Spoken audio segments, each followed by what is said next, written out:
What is up YouTube? It's Kingfisher745, and in this video we're going to be doing something a little bit different and taking a look at the Punisher. This is going to be a collaboration effort with Agent Antidote, and if you're not familiar with him, he's been writing some great articles giving out builds and suggestions on characters and team-ups.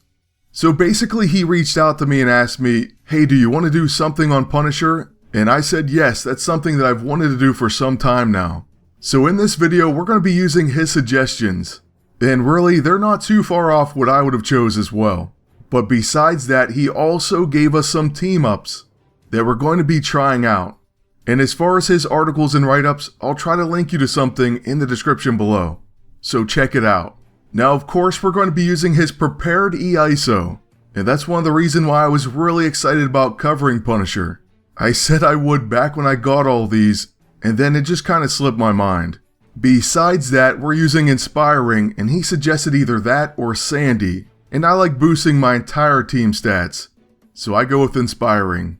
Then he said Sharpshooting on his level 1, nothing on his level 2, and I do have Walking Armory, but it actually messes things up.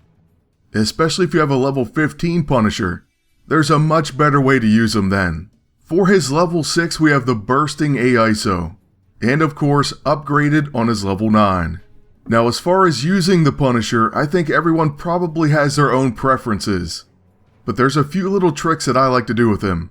Oh, but before we begin, I do think he said to use 8 times Bulky. And I believe I have 7 and 1 Stalwart. So it's funny that we had a pretty similar build. But like I said, everyone's probably going to vary a little bit on the playstyle.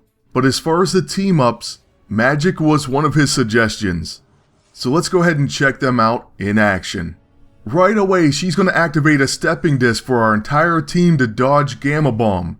And the Punisher preemptively turns into an infiltrator, so he's going to counterattack the Red Hulk. You pretty much couldn't get a better start than that.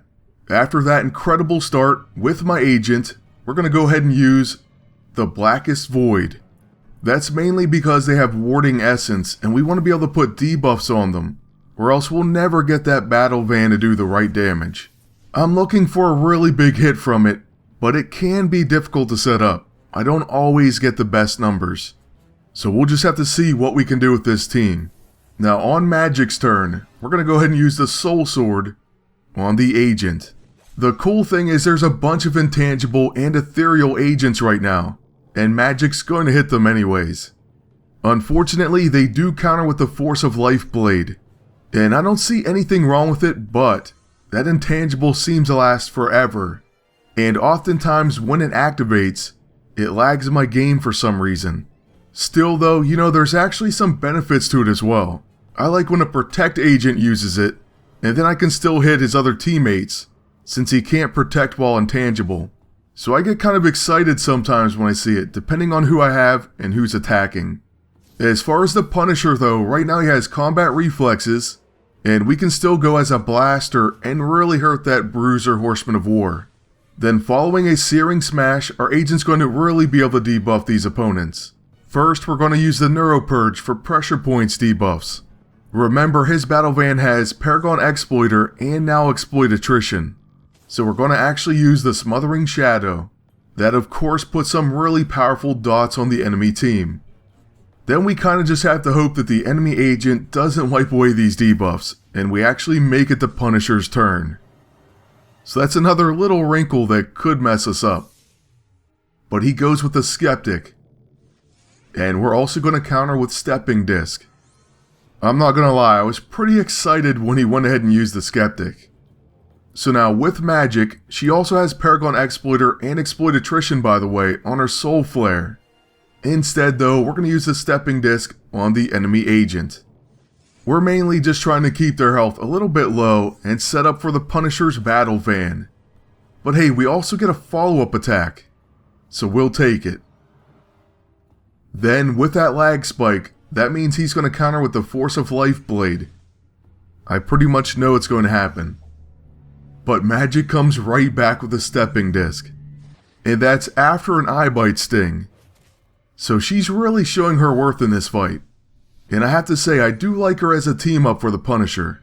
Next up, on my agent's turn, we're just going to use a light fantastic and make sure the Punisher's clear of debuffs. Then we're going to let the enemy team have it. Before you do that though, you can switch to a class and gain their benefits if you have a level 15 Punisher. We're going to make it stealthy and get 35% damage. We mainly did it for the damage boost. Then here comes the battle van, but it misses every single one. So that was really unfortunate. It does end up missing sometimes, that's the only bad thing about it. But hey, we can't get every match to go perfectly. So hopefully we get them next time. Maybe we should have used a different class bonus and then we could have gotten that hit. But hey, like I said, there's a lot of options with Punisher and sometimes you don't always choose correctly. Still, we do have a Paragon Exploiter and Exploit Attrition attack in our Soul Flare, so we'll take X23 down with that. Now we're going to have one more team up for this video, and then the third team up, I like them so much, we're actually going to have a team spotlight video with them. I'm not going to spoil it right now, but trust me, that's going to be an awesome video. For this one, we're using Pestilence and the Punisher. Now the Punisher's going to start it off, and basically there's a nice little trick that I do like using. First of all, you could go with the Blaster and just attack a Bruiser agent with that. The other thing we could have done, and I often do, is switch to an Infiltrator, gain combat reflexes, and then you can attack whomever you want. So for example, we have an Infiltrator Emma Frost.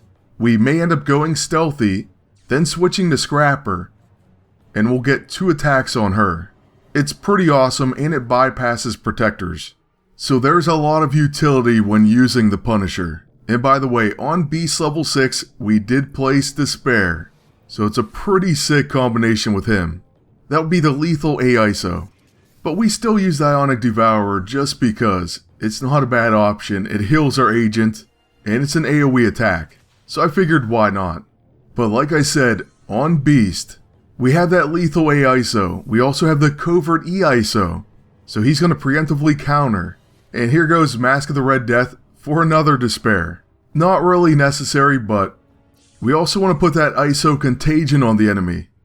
Then we place the Mauling AISO that applies Flanked on his Jekyll and Hyde. So we've now just flanked Kurth.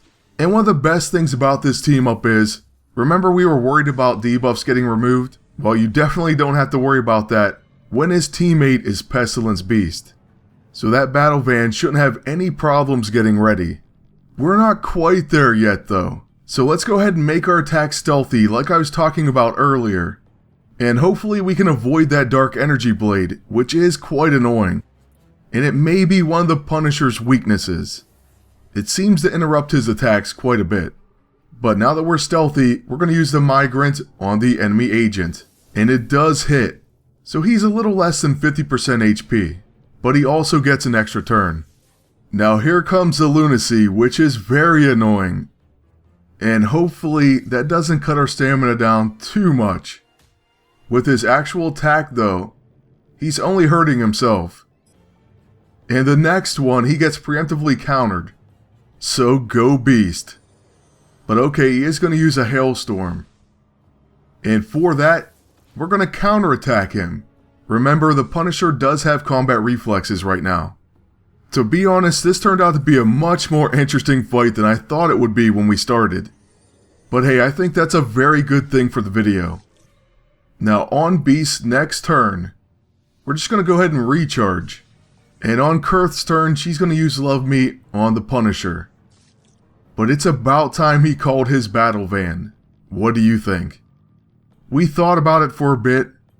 And ultimately, we're going to drive it into the enemies. So here it goes. The Punisher's battle van. That attack's going to take out Kurth and finish the agent. So with only Emma Frost remaining, we're going to try to summon Baron Mordo. I originally wasn't going to get this item, I was just going to pass, but due to the kindness of others, I was able to get it with only a few hours remaining. And what I was most excited about was the fact that I could upgrade my armory. But I decided to use it in this one, pretty much to help out the battle van if we could actually summon magic. But that wasn't even the case in this fight. So oh well, we only got to hit our own teammate. Which I really hate when we attack our own team. And speaking of that, Beast is going to hit Punisher as well. But luckily he doesn't finish him. And then if only we could turn to a scrapper and double attack Emma. But we're going to need more stamina for that. So we'll recharge with the Punisher, and then on my agent's turn, we're going to use the Neuro Purge. That's going to be our quick action. Then we do have a free action, so I guess we will get magic. A little bit too late. But with our final action, we'll use the Atom Smasher. With all this setup, she should be in serious trouble. So last hit of the match right here. And this easily takes down Emma with an 80k crit. So that's going to be it for this video, but like I said, we're going to have a Team Spotlight episode featuring a third team up for the Punisher. Still, I hope you enjoyed this one. I want to thank Agent Antidote. Then ask you to please hit that like button, leave a comment, and subscribe. Thanks again for watching, and until next time, good luck and take care.